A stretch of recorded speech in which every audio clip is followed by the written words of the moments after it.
Ripon City Council meeting, February 11th, meeting to order. Any public comment on closed session? None received. All right. Well, with that, we will go into closed session. I tried to get Kelly to come early.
It is 6 o'clock, so we will get started.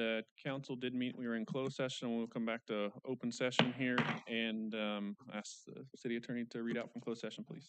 Yeah, thank you, Mr. Mayor. The council did convene in closed session at 5 p.m. and all members were present during the entirety of the closed session. Council unanimously approved invoices pertaining to the 2 litigation items indicated on the agenda. Beyond that, there was no reportable action. All right, thank you.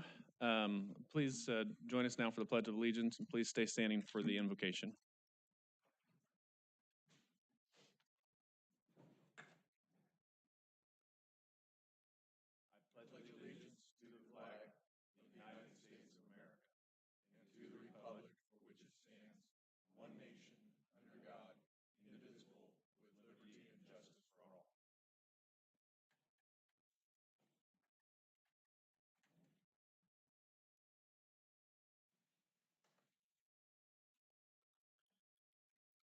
Hello, everyone. I'm Mark Van Dyke. I'm lead pastor at Ammon Valley Christian Reformed Church, just a couple blocks south of where we are right now. Let's pray before we begin. Let's pray.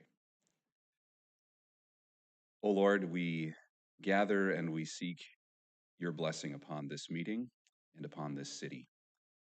We're so thankful to live in Ripon, a town of prosperity and peace. We pray that that prosperity and peace would be maintained through the wise decision-making of these council members and those who are in authority here.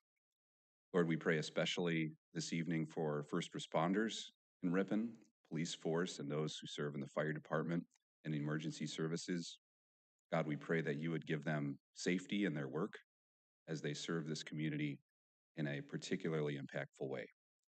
Lord, we pray that you would fill the minds of each of those who are in authority in this city with your wisdom. Lord, we pray this in Jesus' name. Amen.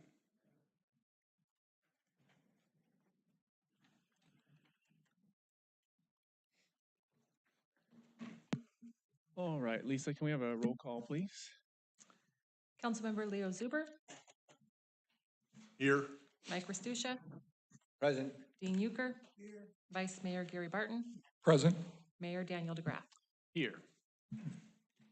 All right, with that, we'll move on to the public discussion part of the agenda. This is the time provided to the public to address the council on items that is not on the agenda.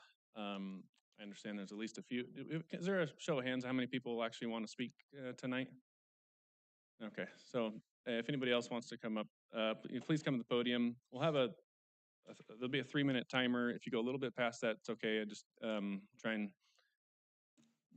keep it within that. If ends up going a little bit past it, there'll be a light up there. But please, if you want to step forward to the podium, state your name and address, and address the council. And I'll just a reminder that under this item, council is not able to engage in a back and forth and take actions. It's just an opportunity to address the council. So please go ahead.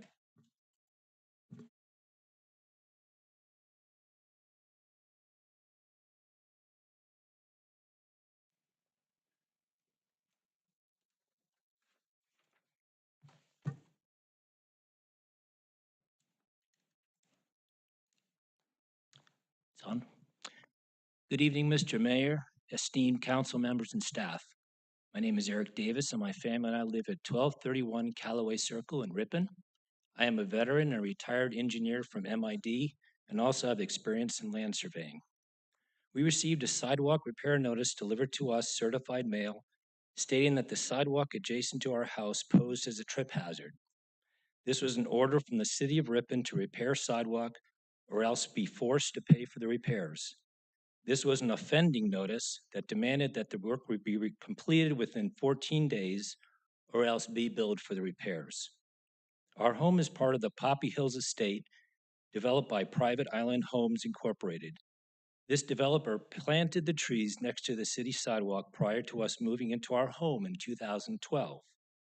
This development and the associated landscape plans were approved by the city of Ripon. The trees selected for this subdivision were discovered to have roots that could lift portions of the sidewalk along our street. We were told that the city of Ripon has an ordinance that places the responsibility of any tree maintenance and sidewalk repairs caused by trees planted next to the street right-of-way to the homeowners. Our parcel is located on the San Joaquin Assessor's Map, Book 259, page 62, parcel 42, as highlighted, and I can submit to the council. This parcel that we own, as documented by our title company that we bought this house and land in 2012, has boundaries that extend up to but not including the sidewalk. As such, the trees adjacent to the street that have caused the damage to the sidewalks are outside my legal property. At one point after our subdivision was built, the city required permits for any owners wanting to remove the trees along our street. Our neighbor was one of those that had to file this permit. However, in 2019, the city used the 1965 ordinance to transfer the responsibility of these trees and any resulting damage to the homeowner. I spoke with the City of Modesto Public Works Department. The City of Modesto is responsible for repairing damage to public sidewalks, curbs, and gutters that have been damaged by city trees or city utilities. They have a tiered maintenance system for repairing sidewalks. For sidewalks with offset edges less than 2 inches, they make the sections even with sidewalk grinding. Edges more than 2 inches are repaired with patching, and only severely displaced sidewalks require replacement. The sidewalk offset edges in front of my house are less than 2 inches.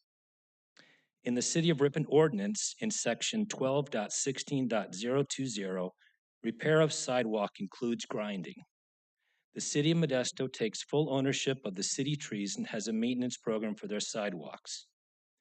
We request that these demands to repair the city sidewalks made to us and our neighbors in our subdivision cease and desist until the 2019 ordinance can be reevaluated. We recommend that the ordinance contain an exception that if trees were planted by the developer outside the parcel owned by the homeowner, that any damages to sidewalks resulting from these city trees would be the City of Ripon's responsibility. Thank you.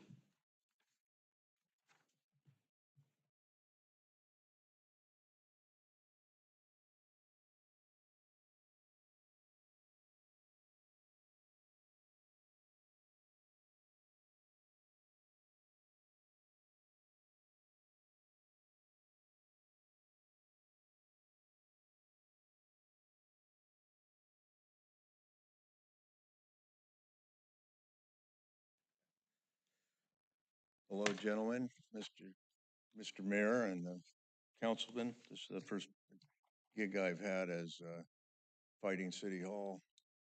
But it is an honor to be able to do it in this country. And so I appreciate this opportunity to speak out with my friend Eric. And I hope Joe gets up and says something because he has some good information that makes this a very interesting case. What I see here is a bit of a overreach, and it happened, I believe, on the evening of July. Excuse me, 9th. would you mind sharing your name? Oh, excuse me. I thought, oh, you knew who I was. My name is John Upshaw, and I live at 1426 Augusta Point Drive in Ripon. And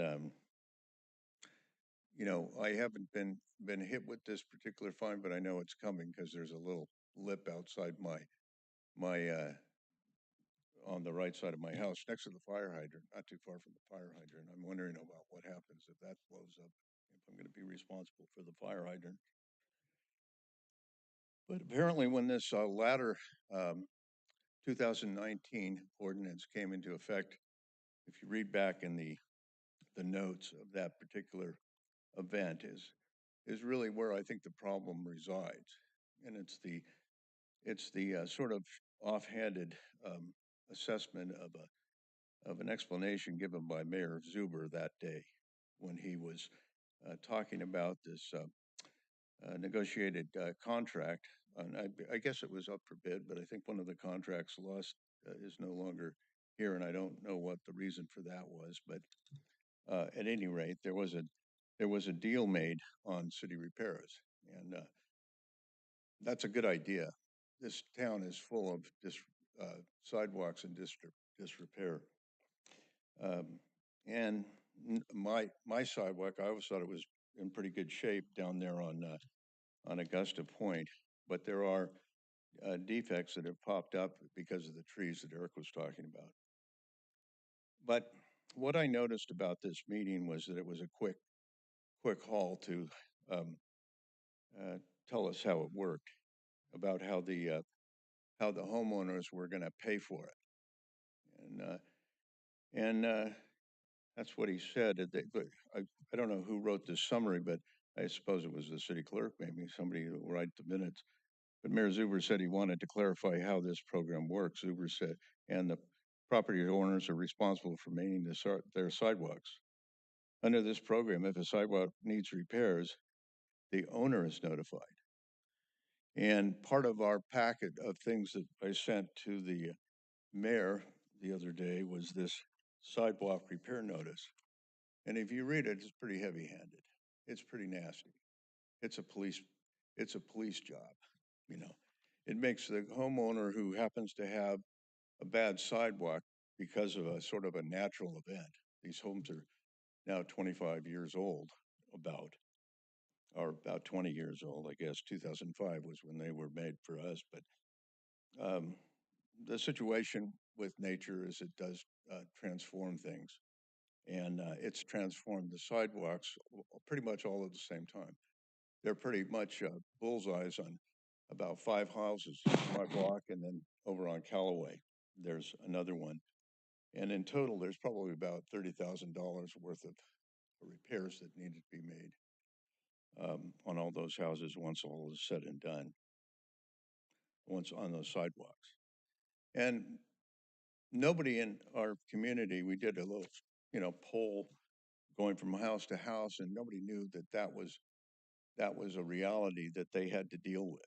And one of my biggest complaints is that this whole thing was not properly notified. I heard from the city clerk that yes, you met all the qualified lawful requirements of notification, but it didn't include any of the homeowners knowing about it for some reason. Why isn't it a big deal? Well, why isn't it a big deal is because people don't ask questions when it's put before them. Like why didn't any of the counselors that were there that day say, well, how's that going to affect the employers if we go out and send them notices and want to collect all this money? They're big sums of money, really. Everybody has a budget. I have a budget for everything in my house, every repair I have. And I leave the city to maintain a budget that takes care of contingencies that are unexpected, natural things that happen to their property. Now, I understand there's a subterranean motive going on here because of the fear of the city being sued and transferring that liability to homeowners so that they don't end up getting racked by claims. And, I don't think that's good custodial governance. As a city council, you're supposed to look out for the people that elected you. That's part of your rap. We care about the citizens. We care about the homes. We care about your property rights and your sovereignty as a homeowner. And when I say sovereignty, that doesn't mean that there's not mutual responsibilities that we can work out together. But this law basically wasn't thought out, and it shows it wasn't thought out. Immediately deferred to the engineering supervisor, Pease, when he asked, is this right? Engineering supervisor Pease said, that's correct. Okay, no discussion. So automatically you have this punitive rule that's facing the people in that community that didn't have that in their plan, in their household budgets.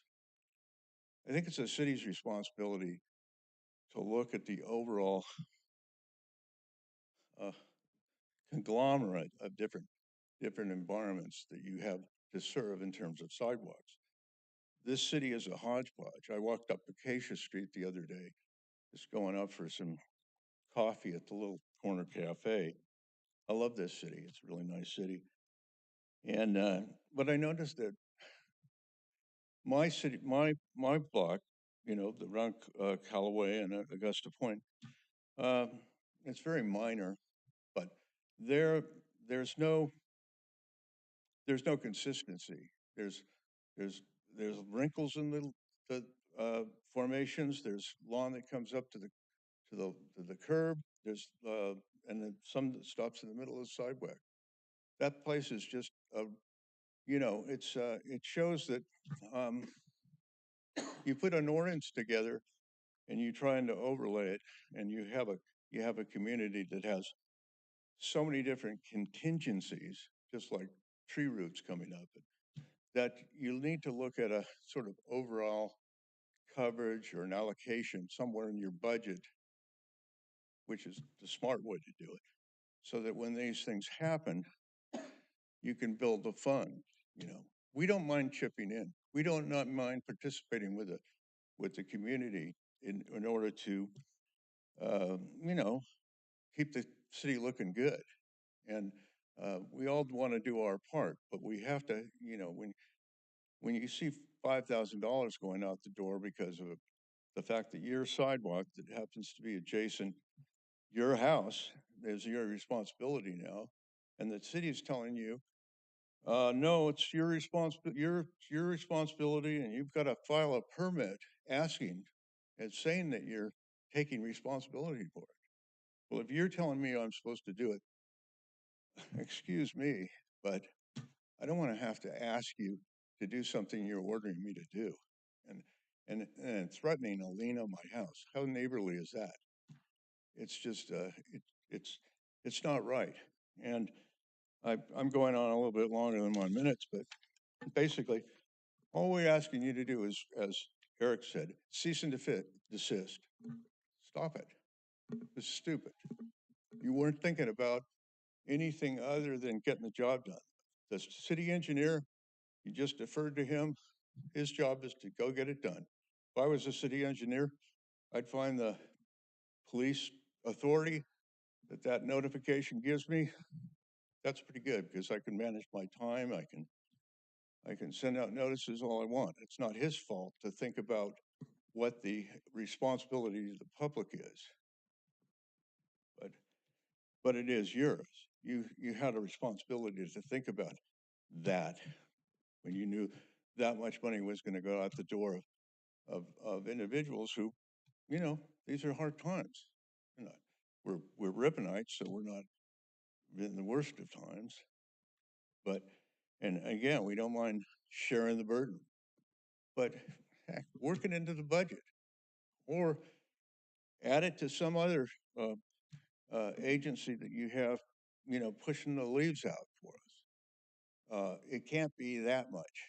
And if you just look at what you spend each year on those kinds of instances. Now, you go up Acacia Street again, and there are a lot of special assessments that you could work on in that fashion. And a lot of them are negligent, but there's nothing negligent about what we've been doing in our little community. And we're good citizens, but you guys don't even do your job in our community because, I've got there's a house across the street. I'm going to ask if we can wrap it up, I think, Okay, at this point. so anyhow, we just want to see a cease and desist, and we want to see a refund to the people who have been subjected to this within the last 60 days, around Christmas time. And then set up some sort of a committee on these kinds of decisions of citizens like myself, and let's take care of it. That's all you have to do. You've got plenty of money. I've seen your reserves. Look good. Good job. But you don't have to, go in for extra kill on the individuals that are paying your city taxes.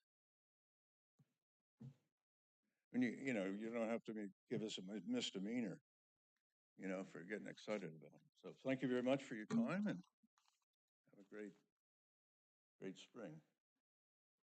Thank you. Is there anyone else that would like to speak? Seeing none, I believe there's a few that came in online. I'll have Lisa read those. Yes, I did receive some online, including these two gentlemen that have spoken this evening, so I will exclude theirs, and I have spoken to them about that. I received a public records request from Joseph Simile at 1434 Augusta Point. This comment says, "We received a letter stating that the sidewalk in front of our home needed to be removed and replaced at my cost as a property owner. This is a city sidewalk, was most likely installed by the original developer and was to be maintained by the city along with the city tree. This notice seemed predatory in nature. The city is hiring individual to highlight issues with concrete and then sending an invoice or threat of lien if it is not repaired. The sidewalk is not on my property or covered by my homeowner's insurance. The city sidewalk is not my ongoing liability. With most cities, ongoing maintenance is the burden of the city versus the residents, as the residents will come and go and the sidewalk along with the tree is a city right-of-way. When I personally accepted a form of risk of or liability, there must be an equal benefit. What benefit did we receive? I received no property, as I still need to file for an encroachment permit because I am working within the city right of way, which means I don't own the property. But I now have all the liability that adds no value to my property. This is code needs to be changed. It's unfair, predatory, demeaning, etc. These costs are extreme for a standard property owner. Additionally, depending on your own personal financial status, this may be an extreme financial hardship. As city council members that voted this into the City of Ripon Municipal Code, were you aware that you were agreeing to give all the liability to every resident in Ripon? Another comment was received by Ryan Sweet of 141 and 143 California Street and 148 Idaho Street. I am writing against City Ordinance Chapter 12.16, which moves the responsibility of repair and upkeep of sidewalks and of grass or landscape aprons from the City of Ripon to the property owner should these areas fall into disrepair. It is my understanding that Ordinance Chapter 12.16 was enacted at the July 11, 2019 City Council meeting without any due process or informing the public about said proposals and changes. Sidewalks are part of the public infrastructure and as such require uniform upkeep and maintenance from our municipality, and the costs must not be passed along to the private property owners. I request this ordinance be repealed. Another one from Oscar and Rocio Villanueva at 1243 Callaway Circle. My wife and I own the property at 1243 Callaway Circle in Ripon. We recently received a letter from the City of Ripon indicating the repairs on our sidewalk in front of this property needed to be done within a specified period of time. If not completed as stated in the letter, the city plans to have the repairs done by their own resources and bill the homeowner for a considerable amount for these repairs. This matter is governed by a city ordinance. A few facts appear to be missing from the letter and perhaps from consideration by those managing this situation. These homes were built in the mid-2000s, and as part of the development in this area, trees notorious for having sidewalk lifting roots were approved by the city for planting. These trees are of the sweet gum variety.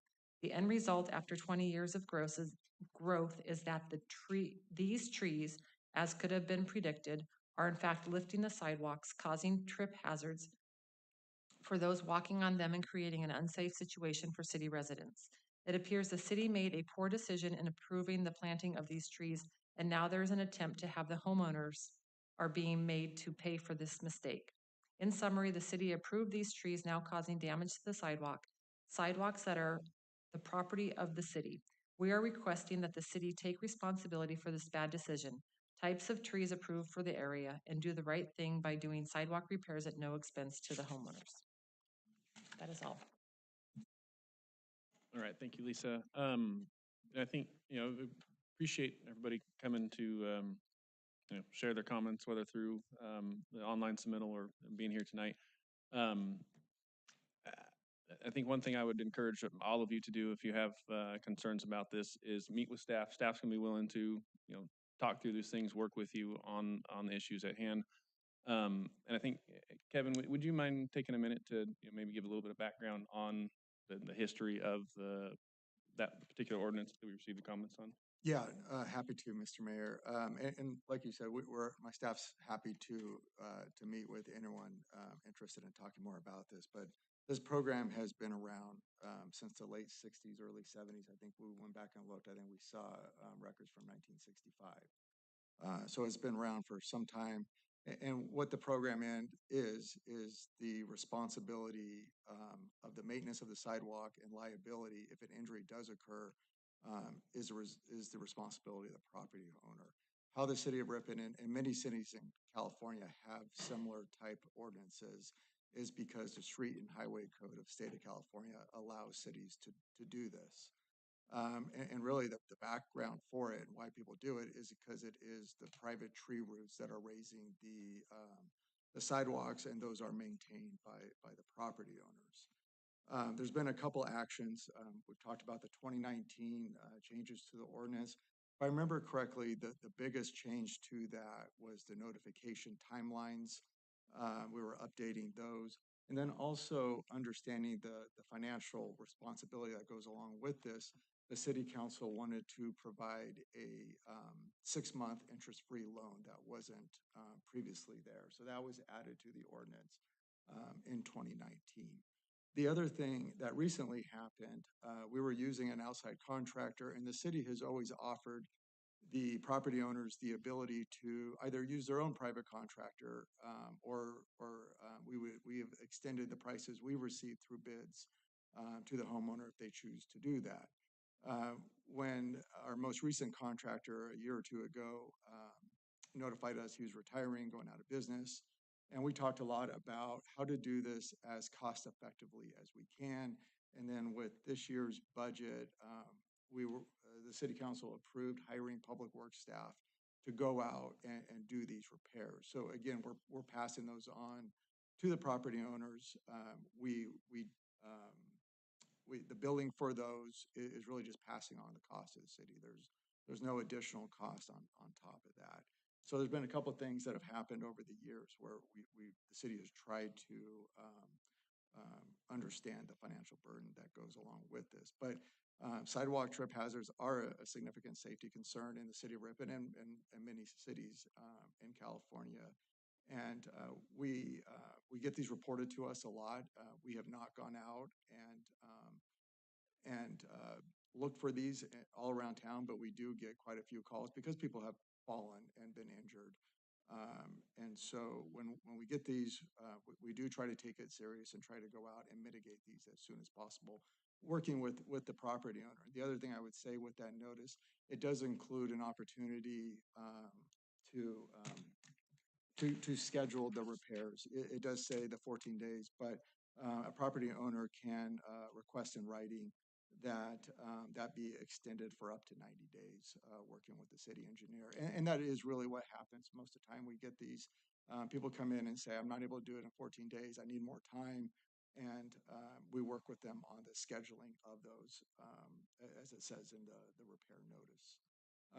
But again, I just reiterate, my staff is happy to meet with anyone with questions about this, and we could take a second look at the properties and see if there's anything we can do to be creative and solve the issues. But they are difficult issues. These are safety concerns that we do take serious. Thank you for that.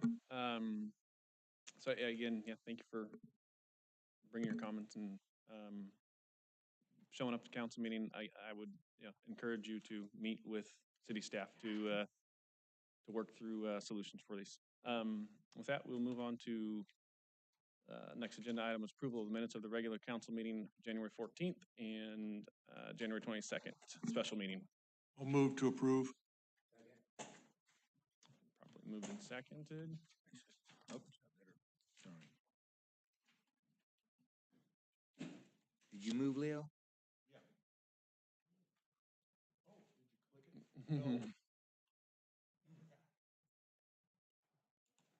Somebody wake him up. Yeah, well, we got to get used to the system again. All right, so approval of the agenda. We have a couple items that are going to be pulled. I believe, Lisa, you have 1.2. 1.2A, please. 1.2A, and does anybody else have anything else to pull? Okay, so is there approval of the agenda as amended? Second.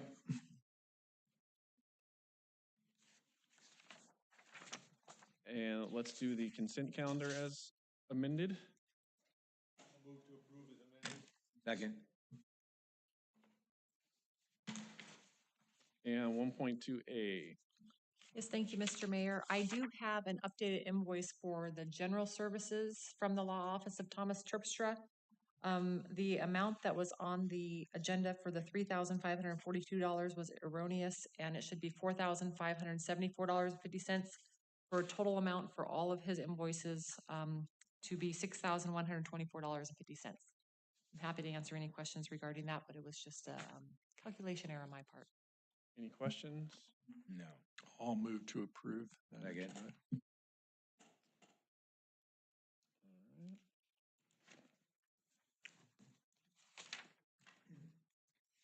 Alright. Oh, it's waiting for me, sorry. Huh? It was waiting for me. Okay, so with that, we are on to item number 2, public hearings. And as a reminder from last council meeting, we opened the public hearing and at the request of the property owner, we have pushed it back to here. So if staff could give us a introduction to this item. Yes, thank you, Mr. Mayor. I'm happy to provide a summary of the staff report that was included in the agenda. Currently, the intersection of River Road and North Ripon Road is controlled by a four-way stop sign and a roundabout, if you will, a landscaping feature in the middle. The plan with that intersection is to move forward with a signalization project. We call it the River Road, North Ripon Road Signalization Improvement Project. And that is going to look very similar to the project that was done at Fulton and River Road a few years ago. This project has a number of benefits, including optimizing the operations of the intersection to reduce travel delay, enhancement of the safety of the intersection, and then reducing air quality impacts by coordinating the operations with that other traffic signal on River Road. At this point in time, the city of Ripon has acquired the property on 3 of the 4 corners of that intersection. Most recently, we purchased just over 39,700 square feet of right-of-way on the northeast corner. That was done February 14, 2023. We have not been able to acquire the right-of-way on the southeast corner of the project. For us to move forward with the project, it would require 21,258 square feet of that parcel to be acquired, and it would also impact the single-family home that is on that property. Under California law, the city cannot move forward with acquiring this property through eminent domain unless the council adopts a resolution of necessity by a 2/3 majority vote after holding a public hearing. The hearing does afford, and that's what's on the agenda tonight, is the hearing to approve the resolution of necessity. And this hearing does provide the property owner the opportunity to address the city council on the necessity of acquiring this property for we can move forward with this important project. In order to adopt the resolution of necessity, the city council must make the following findings. Number 1, the public interest and necessity require the project. As I mentioned before, this project does provide operational and enhanced safety benefits that are in the public's interest. Number 2, the interests sought to be acquired are necessary for the project. The project cannot be constructed as designed, as you saw on the Fulton and River Road, without the acquisition of the property I mentioned before.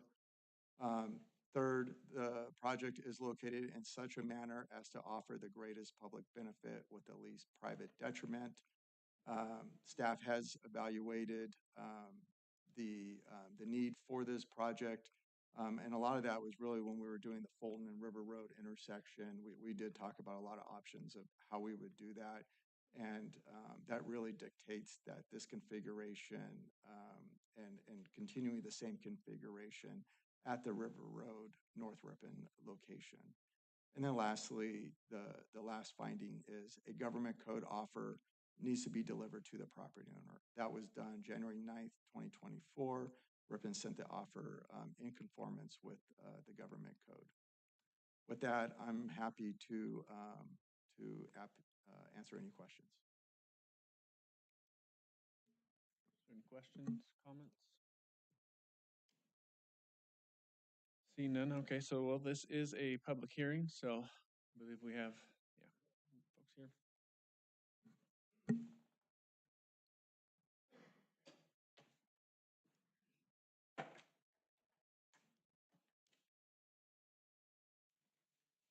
Good evening. My name is Dustin Dyer, and I represent the property owner, Dave Hagerty. The address is 800 East River Road. I agree with Mr. Warner. And I don't think my client, the landowner, disagrees. This is a good project. No one believes that the current state of the intersection is safe.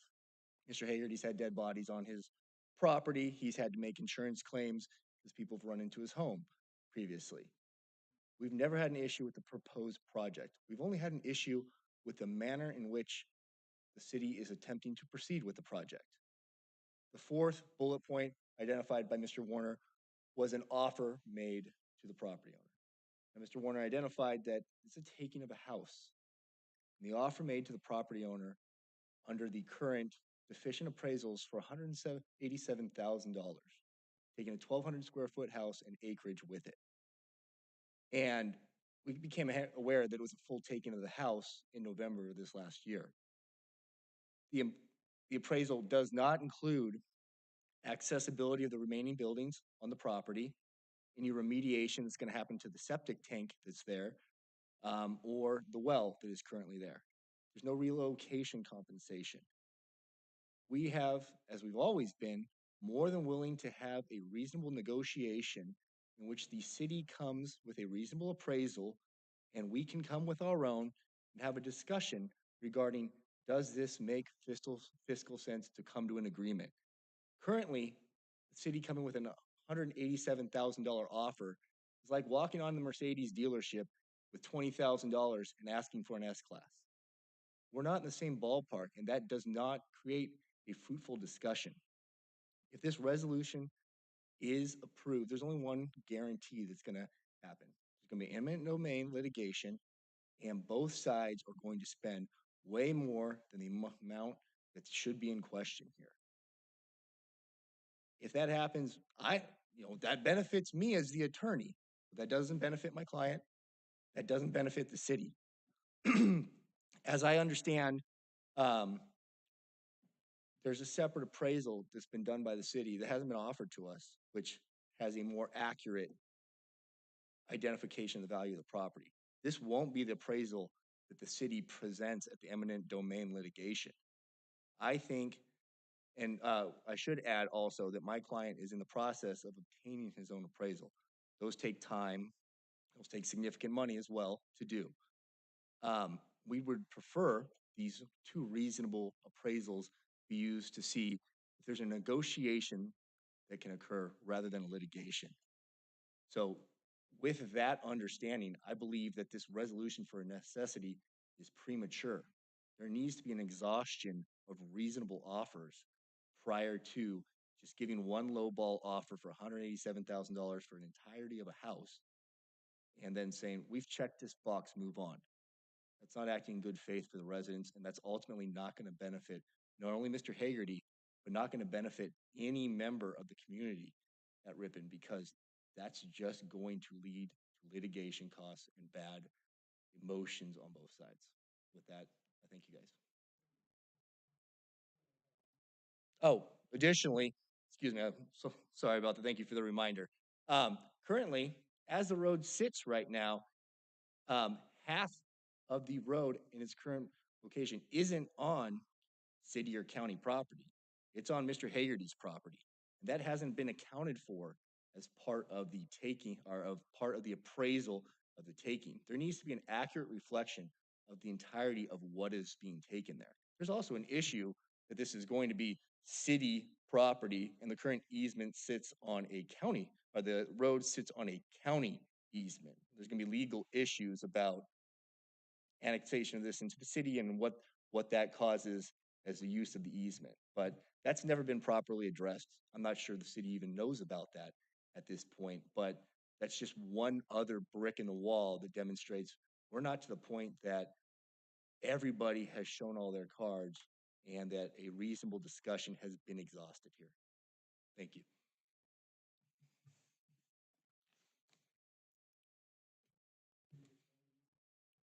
I did.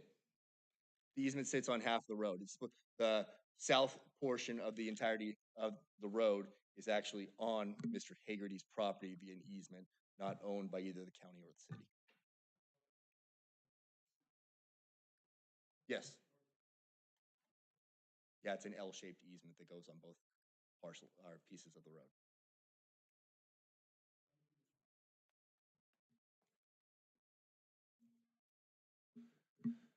All right, is there any further discussion from the public? Anyone else that would like to speak? Anything else needs to be stated? Seeing none, we'll go ahead and close the public hearing. And we'll allow any further discussion from staff or questions from council? Anything? I want to make sure I understand this. Adopting this resolution of necessity doesn't stop negotiation, doesn't change negotiation, does not prevent them from presenting a proposal or from us presenting a counter proposal. Correct? To that understanding in my role as special counsel to the city on this matter, no, it does not stop any further negotiation or any further work that might be done on it. If the landowner has an appraisal that he wants to present, certainly that would be evaluated and taken into account. Up to this point in time, in terms of my role as special counsel, that hasn't happened. But any negotiations can continue to take place whether or not there's a legal proceeding in effect. All this does is say we are taking the step necessary that if any legal action is necessary in the future, we'll do it. Doesn't mean we will, just means we can. This is the predicate to doing that, exactly. Thank you. Is there a second appraisal, Kevin? We have not, so the city has commissioned its own appraisal of the property. It's been presented to Mr. Hagerty and his council. To date, it's my understanding that the city has not received a counter-proposed appraisal from Mr. Hagerty, though it seems as though Mr. Dyer has implied that one may be coming. But to date, we have not received that. Sounded like he said we did a second appraisal we didn't share. Right. That's what was said.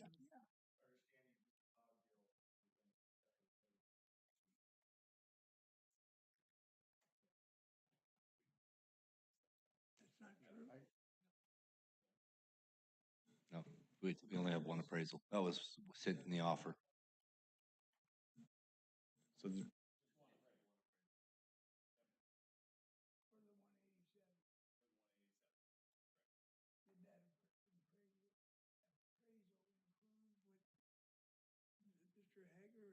Owns part of the street already? Did I understand that correctly? So there's really more land.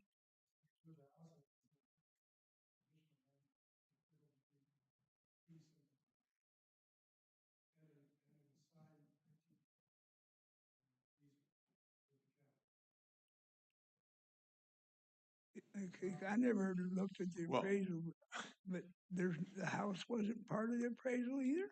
I'd just like to interject. This is the kind of discussion, in my mind, that should be occurring between our people and them, not us. The purpose of this meeting tonight is not to conduct negotiations. It's simply to consider adoption of this notice so that, and the negotiations can continue, but not between the property owner and the city council. that's correct, and actually, yeah, the consideration of this resolution is irrespective of the valuation. That is a determination that will be made later on in this process. Any of the questions about the potential right-of-way being larger, you know, that would be sorted out in that process, right?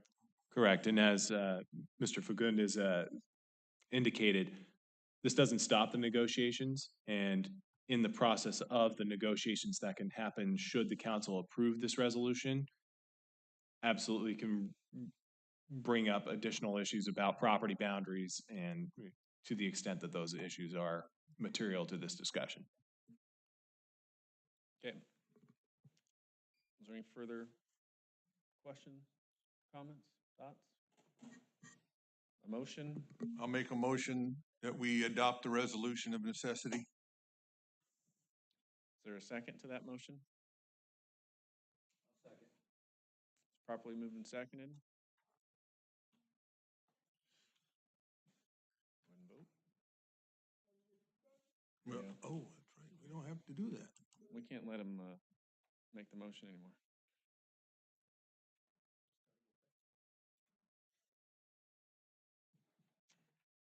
All right.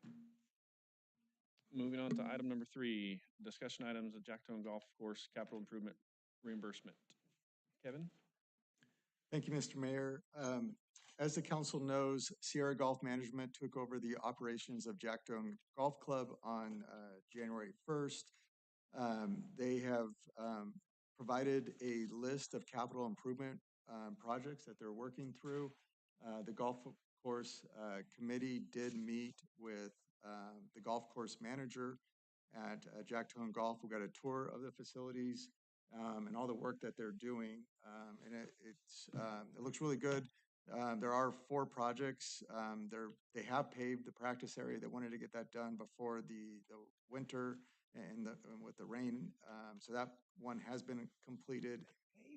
They paved all the dirt that was around that practice area. Yeah, yeah. No, all the dirt and rocks. That we're was not through driving off pavement. They are planning to improve the irrigation system. The controllers out there are not working as intended. So they are going to update those to the current technology that allows control of those both locally and remotely. They have a number of irrigation heads that are working properly. Those need to be replaced. There's a lot more than this that they need to work through, but at least at the beginning right now, the request is to purchase 100 new irrigation heads and then adding a vinyl privacy fence around the maintenance area, just so as you're out there, you don't have to see that area where they do the work on the golf carts and store the golf carts. So that's their plan right now as far as capital improvements. I would say just getting the tour is a lot I learned just with being very aggressive with gophers out there, knocking down the gopher mounds. They haven't hit a growing season, but the grass is already looking much better. And then they're working on the water features and sand traps too. And they have new golf carts. They have 50 brand new golf carts, and they have done a makeover inside of the clubhouse. They took out all the carpet and put in vinyl flooring and changed the kind of the desk area there, if you will. So a lot of work's happening. If you're interested, take a tour out there. And if you have questions, Chad is here, the golf course manager with Sierra Golf. So I'm sure he'd be happy to answer any questions as well.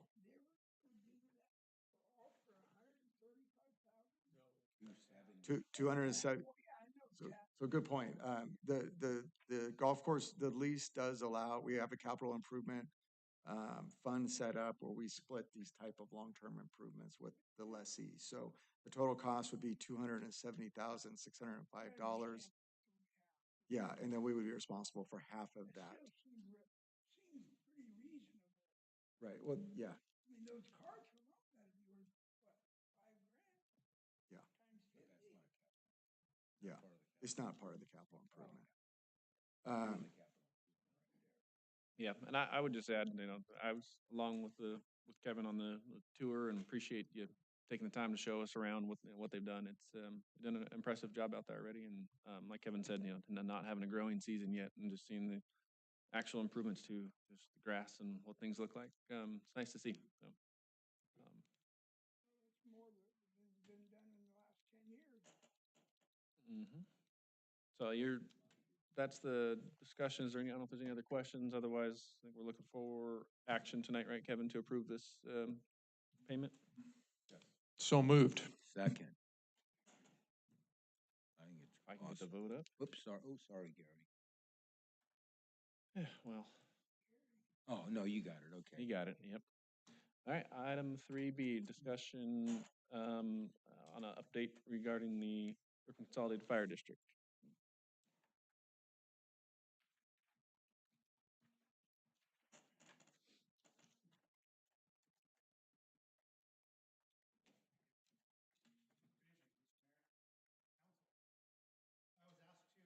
Talk tonight and discuss the capabilities and the preparation for large-scale emergencies of Ripon Consolidated Fire.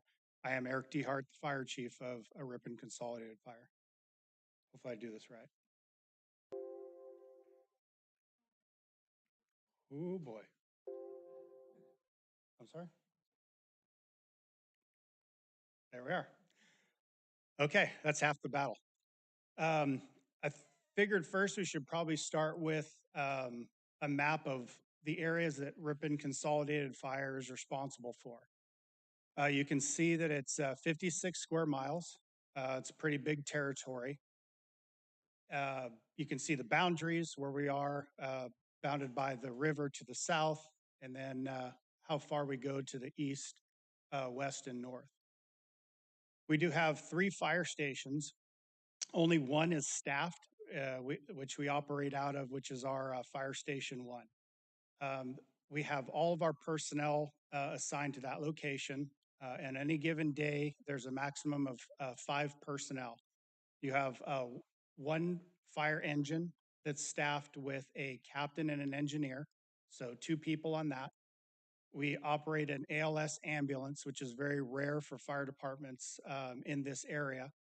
That is staffed by 2 firefighters. One's a paramedic and one's an EMT. We have an on-duty battalion chief.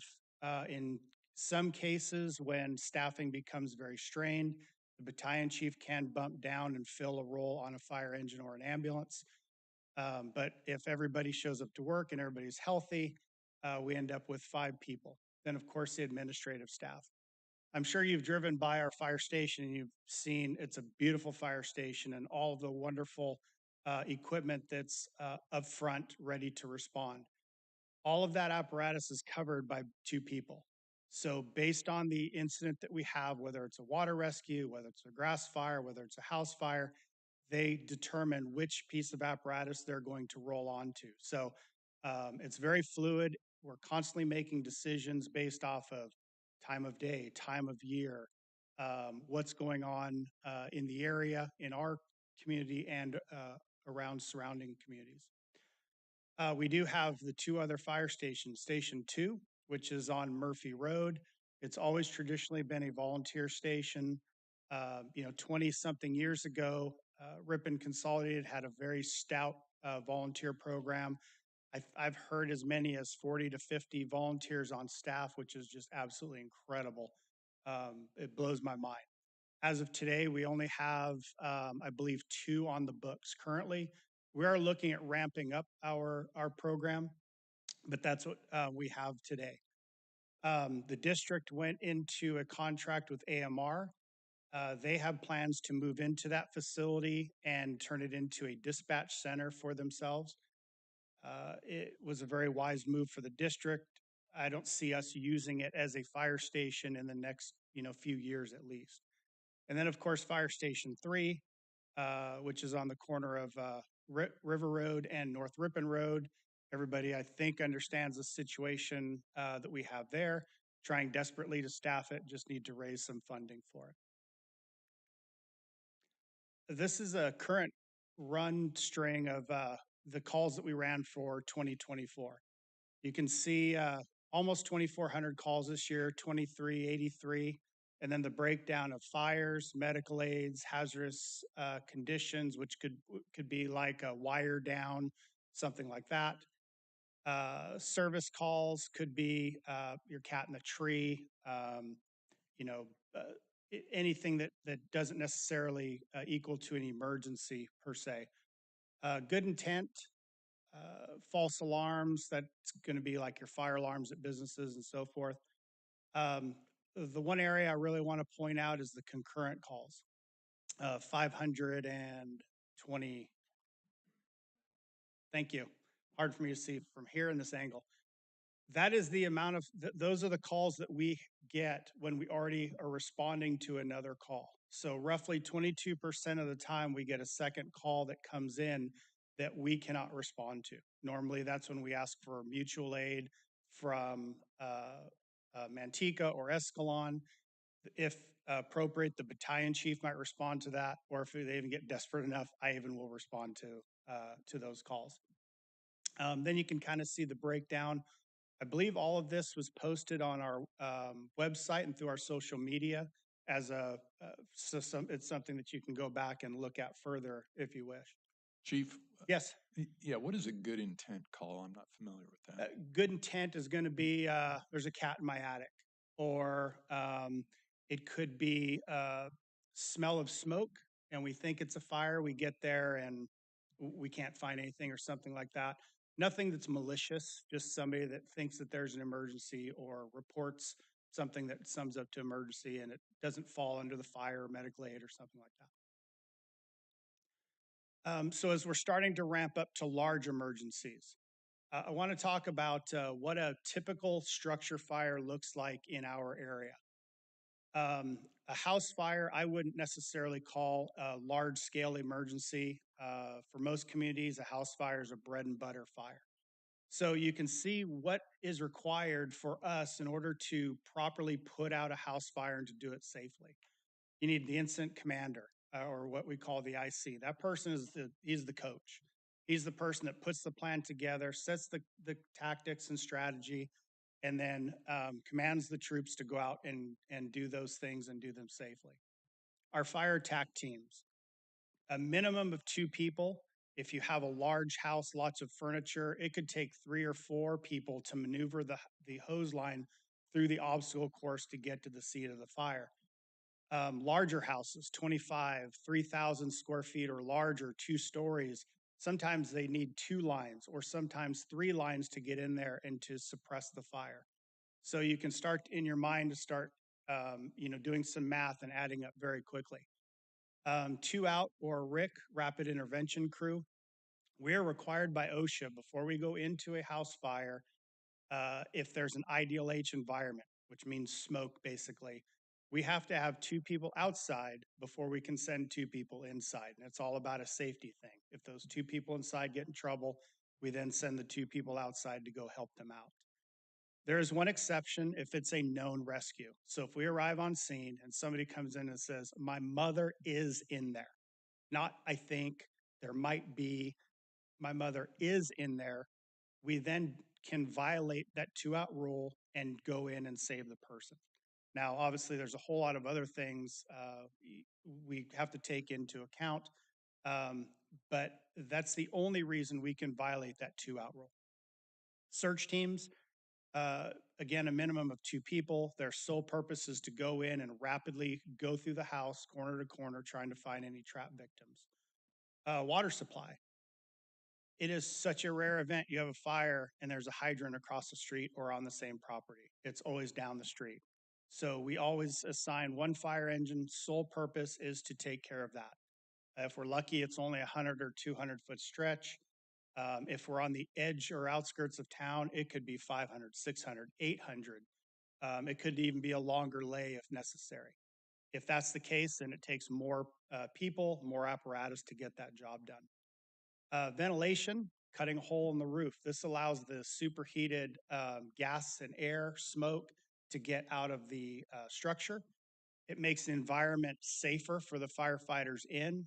They have better visibility. It gets cooler as soon as you start letting, just like a chimney, just like getting all of the hot air out of your house. It also makes it safer for any potential victims that might be inside. It makes it cooler for them, air easier to breathe, all of the same things that it does for the firefighters. Salvage, This is what we do if we have manpower available. When there's a house fire, a lot of times property is not necessarily damaged by fire, but it's damaged by the water that we're spraying. So if we can get a crew in there with some salvage covers, basically they look like big tarps, they're just a thicker material, and we can pile everything in on, say, a dining table, all the fine china and everything, and cover it. That helps us protect as much property as we can before we go in and do any more damage than we have to. Overhaul, digging into a structure, eliminating smoking spots. Everybody's probably put out a fire once or twice, and you always have a little bit of smoldering here and there. We have to get in there with our tools, really dig into the wood, dig into the material to make sure it's out. And then we're also required to have a safety officer, one person whose sole job is just to simply look, not have a task, not have anything in their hands, and can just make sure that our crews are safe, they're doing what they're supposed to be doing, our citizens are safe, or so forth. Any questions about any of that? Yes, so you said a house fire, Yes, bread and butter. bread and butter. Would 15 people typically respond to a house fire? I would want a minimum of 15 people, yes. And we have, so as we're starting to talk about our, how is Ripon prepared, we have automatic aid agreements in place with our neighbors, with Manteca, with Escalon, based on the location of the fire. And then we have a mutual aid where basically we can just continue to call and call until either we run out of fire departments or we just run out of people. So those are the plans that have been put in place to get the minimum of 15 people to our community. Yes, sir. I did the math the other day, and we have about 3/4 of our employees live in Ripon. It's a pretty good number.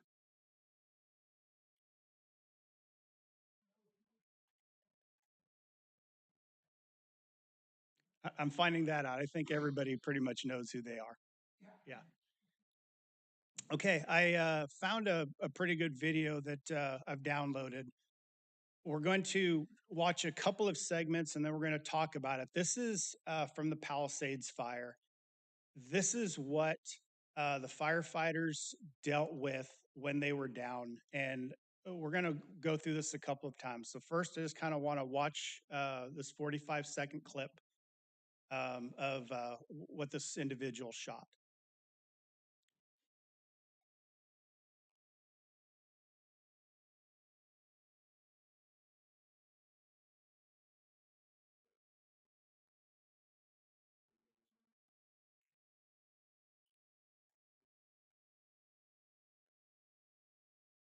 Okay, we can go back to that, Mark.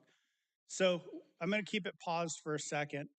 I want you to watch it again, and there's some things that I want everybody to pay attention to. We in the fire service, we can overcome Mother Nature most of the time. If she throws 110-degree temperatures at us, we just shorten our work durations down a little bit. We bring more people to the party. We make sure we hydrate. We try to take care of our crews as best we can. Cold, if you could pause that. If there's cold, I've been in the fire service now 30-something years. I can only remember one harsh winter where we had hydrants that actually froze. So over a 33-year span, I don't really look at freezing hydrants as a major issue, but we are prepared to deal with those. Cold makes it miserable, but it's not, it doesn't cause the fire behavior that really concerns us. I talked about heat, talked about that. Wind is the only element that we cannot battle. You cannot prepare. This is LA County, LA City, a class 1 fire department, one of the most robust fire services, if not in the state, in the country. And this happened to them. I want you to watch this again. And I heard some people talk about the winds. These are probably over 30 miles an hour at best. I want you to watch the ember cast because that's the problem. As firefighters, you get to the front of the fire and you try to stop it. But when the embers are going over your head and they're going 3 houses, 4 houses, 6 houses behind you, you think you have it stopped. And then you turn around and you go, oh my gosh, we're in the wrong place. So you have to pack everything up. You've got to, and that's all they did this night. And this is all, when you see these fires like this, that's all you're doing is you're just trying to get to the front of it. You try to stop it. If you fail, then you pack up and you try again, and you keep trying until you just either run out of energy, you're exhausted, and firefighters in this situation, they'll go 48 hours without rest before the cavalry comes in. So it's quite a thing. So I want you to pay attention to that ember cast. Pay attention to the landscaping, what's going on there, because we're going to talk about prevention a little bit. There's nothing a fire engine can do about this. There is absolutely nothing. All you're going to do is try to continue to back up till there's no fire, and then put yourself in between the two. Okay, we can go up to the 8-minute mark. So this next one, I'm going to do the same thing.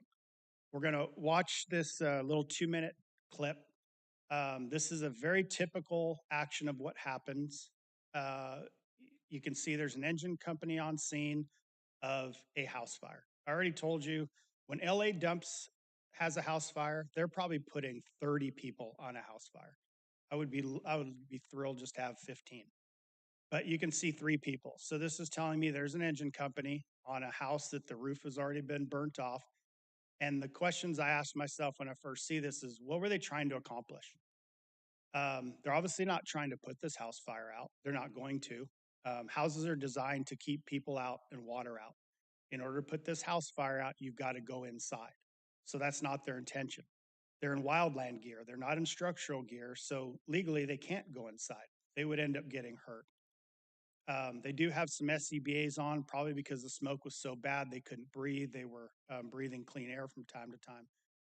But all they're doing simply, and you'll see here in a little bit, it's going to pan over and you're going to see the house next door that they're probably trying to save. So this house is a goner. They're trying to keep the flames somewhat subdued, and they're trying to save this house that's right there to the right, although you can see the embers going that way. So, I'm not really sure if they were successful or not, but this is just the typical thing of what you see.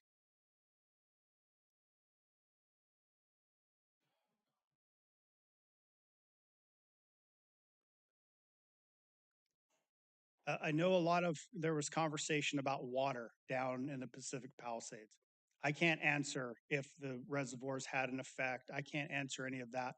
What I will say is you have 2 hose lines, both flowing, look like to me about 100 gallons a minute. So that's 200 gallons a minute. Now, if you times that by the amount of engine companies that were down there, and there were probably hundreds, and everybody flowing water, that's a lot of water being flowed all at the same time off of the same system. And I'm sure Mr. Pease hopefully will be able to expand on the Ripon water system, because I think that was also part of the conversation. But what we typically see is when we have a large fire, say a warehouse fire or something like that, the first person that gets on scene, they tap into that hydrant, they have really good water. And then the next person taps into the next hydrant. It's not bad. And the more you just keep tapping into that spigot, per se, your pressures continue to drop, going down lower, lower, where I could see the impression being you are running out of water. Now, again, I wasn't there. I don't know anything like that. I do know that our best bet is to get to the fires quickly and get them put out quickly. All of our jobs get easier when the fire goes out. So it's all about getting there fast, efficiently, and putting it out quickly. The bigger it goes, the more water we need, and then that's when we really start finding what our system can and can't do. Mr. Peters, do you want to expand on our water system? Yeah, I can speak to that a little bit. Chief DeHarton and myself and Kevin met. We kind of went over Ripon's system, and then we ran some scenarios or kind of some models based on a lot of assumptions. Obviously, real world, how things are moving throughout our system could be changing. So we try to just use some basic assumptions: average size of our main line, average daily water use, things of that nature.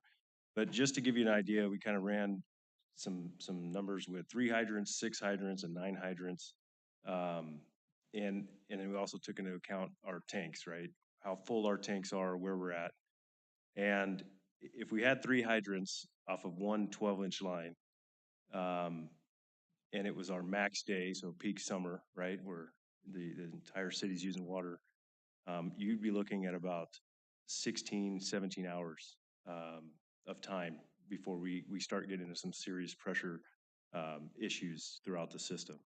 And that's just 3 hydrants, wide open. 6 hydrants, you'd be looking at 4.5 hours. If you were at 9 hydrants, you'd be looking at, close to 3 hours. Obviously, you wouldn't be able to do that if it was off of a 12-inch line, if we had, separate lines, or you actually had 9 hydrants wide open. But just to give you an idea of how little time we'd have when these hydrants are wide open. What would normally happen if you had, 6 hydrants off of one 12-inch line? Like Chief DeHart said, you would just get reduced pressure, much less than what it's intended. We'd be able to supply everything we could at that 12-inch, and we'd be able to handle it through the main line. But hopefully that helps. I mean, obviously, if we got into a situation like this, we'd be notified right away. We'd start seeing some pressure fluctuations. Our SCADA system would be contacting us. We'd be contacting the fire department. We'd be working hand in hand with his team, looking kind of at the real world data, seeing where our tank levels are at, trying to optimize, how they're using the hydrants, if that's an option with what they're doing. The other thing we have is our non-potable system. So it's a completely separate system where we'd be looking at, an additional 3,000 gallons a minute, and then an additional 500,000 gallons of storage. So hopefully that gives a general idea of and the other, and there's just so many variables too. And the other variable that we discussed that day was, if you've watched any of the videos of the aftermath, and there's just foundations everywhere, you see water spraying everywhere because their water systems were intact, obviously, and the fire melted the piping away or something. So not only do you have firefighters trying to grab the hydrants, but you also have domestic water systems that are just also running uncontrolled. And if you're talking, I don't know, 3,000 homes, 4,000 homes, I'm horrible at math, but to me, that seems like a lot of water, a lot of pressure loss, which is what I'm obviously concerned with. So the question all comes back to, so how do we prevent this? And the easiest way is just early detection. For us, for house fires, we're always talking about smoke alarms, smoke detectors, fire sprinklers in residences, fire sprinklers in commercial buildings. They've proven they save lives. Early detection, the sprinklers put out fires very quickly till we can get there and do our overhaul, making sure everything's out. Weed abatements, making sure dry fields are not just 5 feet high in the summertime. We get them mowed down. We get them tilled as needed in the springtime. Alleyways, and this can even be, we saw during the housing crisis, of just people letting their front yards go, and just front yards were becoming dry lots. And I talked earlier about our concurrent calls. What bothers me is you have a very small fire that starts small, and our engine is not available. If Escalon is coming or Manteca is coming, it could be 10, 12 minutes before they get here. A fire doubles its size every 30 seconds to 1 minute. So you can just think of however big the fire started, every minute it's just doubling, it's doubling, it's doubling. So we rely on our citizens to make sure that your lots are cleaned. You don't have an excess of storage in and around your property. If you have a large backyard, hopefully you don't have 5 boats and 6 cars and a motor home and a lot of trash. We need to make sure those things are cleaned up. Those tend to have big fires, and then they leap to the next property and so on and so forth, and we're end up playing catch up just like we saw in the video.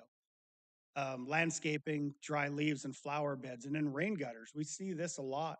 Everybody has not everybody, a lot of people have trees in their homes, and the trees, the leaves end up collecting in the valleys of the roof line or in the gutters. 4th of July or something like that, you get a spark up in the gutter, and now you have a roof fire. It happens. Unfortunately, I've seen several of those. So just, being cognizant of that, going around your flower beds, if you have a lot of pine trees that have pine litter and things like that, those things need to be cleaned up. Garbage cans, we get these every now and then. For some reason, we're throwing hot materials in, whether it's from fireplaces, could be 4th of July and 4th of July fireworks. They don't get cooled properly thrown in. And then most of us, when I wrote this, I was going to say we shouldn't have our garbage cans up against our house, but I thought to myself, where's yours? Mine are up against the house because that's just where they are. So, if it's possible, take your garbage cans, move them away from your house, at least on the fence line or something like that. Because we talked about time. Time is everything. If your garbage can happens to catch on fire and it gets the fence, it's not necessarily going to go into your house, but if it's against your wall on your house, it's just going to go straight up and shoot into your eave. So fire prevention is just absolutely paramount. That's what keeps us from having those disasters that we saw, down south, and unfortunately our neighbors have as well. So, any questions? If I can make a comment, so I'm glad you said about the garbage cans, because my garbage cans are away from my house, but they're really close to my neighbor's house.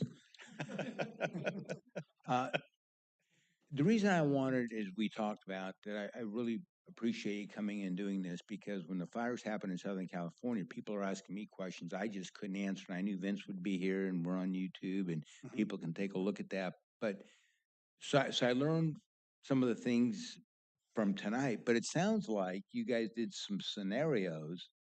Did you guys learn something too about doing these scenarios about how much water comes out and how long it'll last and all that too? Yeah, definitely. Okay, so it was a I good did, exercise.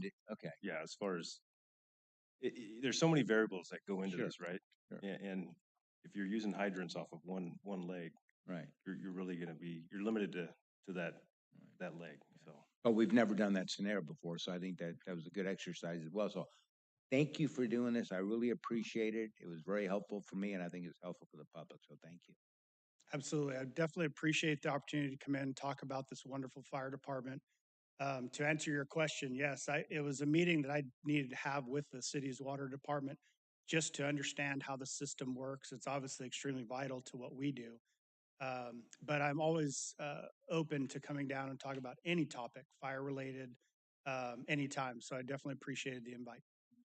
Chief, I guess as I was considering SoCal fires, the one area of the city that I thought there may be some vulnerability, or at least an area to pay additional attention to, is anything that's close to the riparian strip adjacent to the river. And if we get into a drought situation and that fuel gets dry and you get a wind situation, that can go pretty fast and become a pretty significant conflagration.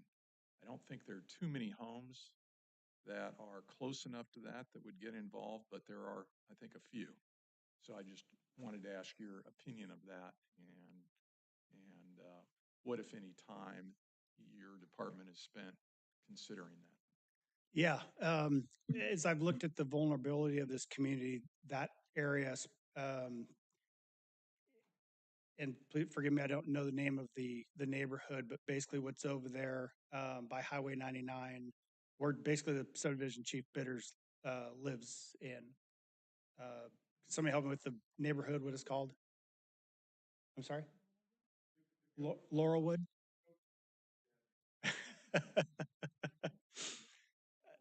That area definitely has potential. I'm not saying, we all need to move and pack up or anything like that. But anytime you have a neighborhood butting up into what we call urban interface or a wildland type of area, that is definitely of interest. It's something I've looked at, I've thought about. The good news is it is traditionally, we know our winds blow from the north to the south. So 80% of the time, the winds are going to be blowing away from the subdivision, which is going to be very helpful to us. Now we know in the winter time, as the storms come in, we get the reverse. So as long as we have wetting rain with those wintertime winds, or we don't have a anomaly of a weird shift, we are definitely okay. But it's definitely an area that we've looked at before. I know the city works with the community, and they do a nice job of mowing down the grass. They give a little bit of an easement on that wall to that community. That definitely helps. Yeah, river bottom fires are very challenging for us. I know Caswell State Park, Ripon had a pretty good fire there 2 years ago now, maybe 3. Very challenging, hard to get to, require a lot of manpower, very difficult. So anything along the river bottom, we certainly pay a lot of attention to.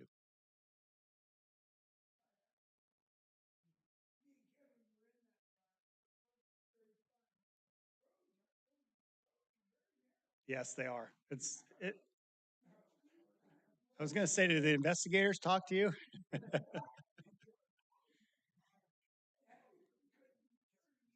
Yeah, no, that park is very scary. When you look at it from our aspect, you're right. The roads are very narrow. If you have a lot of people there trying to get in and out, I think we probably all saw the video in Palisades of the LA County dozer moving cars out of the way, because basically when it becomes gridlock, you have nowhere to go. So I do know one of the things we've pre-fire planned for that area is the first priority is just making sure everybody gets out.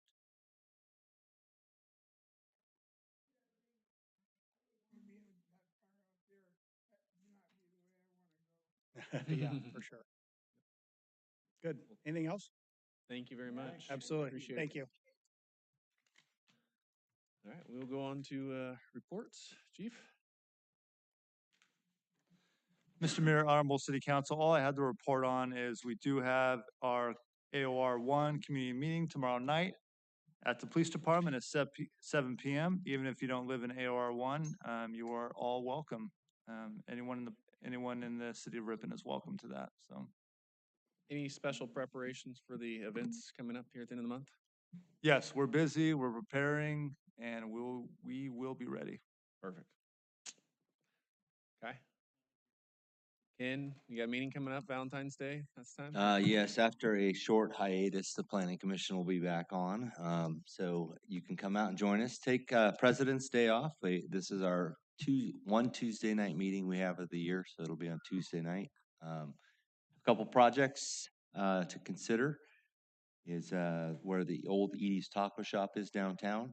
That will be getting demolished, and a new building is being proposed for that location. And we will be reviewing a project across the freeway here at Miljo and Frontage Road to Circle K gas station and a small little retail center on a portion over there. And so if you'd like, come out and join us. All right. James? Yeah, just to continue on with water. So our December water usage difference from our 2013 numbers was we were 12% under. We were 4% over from last year. Our January's usage, we were 9% over from our 2013 numbers and 20% over from last year's usage.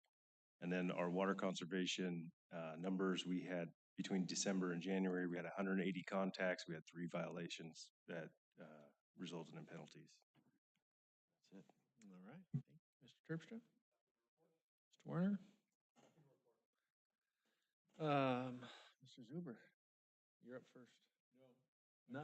Promise to work on doing my motions electronically in the We need future. to have a practice I'm session gonna to have learn how Lisa to give do me this. another lesson. There's a bunch. Yeah. You don't really have to apologize. You just make us all look bad because we can't vote. Yes. All right, Mr. Restuccia. Mr. Euchre. Nothing to report. Martin. Nothing to report. Wow. Okay. Well, I have, I want to say thank you to everybody who stuck around for the whole meeting. Appreciate it. Kelly, you got some exciting stuff for us coming up? You don't know? Oh, maybe. Am and Blossom all the time. Yes. Animal Blossom starts Thursday. All the events be there. And I think Friday might be a holiday too. If you have a spouse to take out to dinner or something. Valentine's Day, guys. Don't forget. That's a holiday. Whatever. Anyways, that's it. Thank you all for being here. Grandpa Glenn, appreciate you.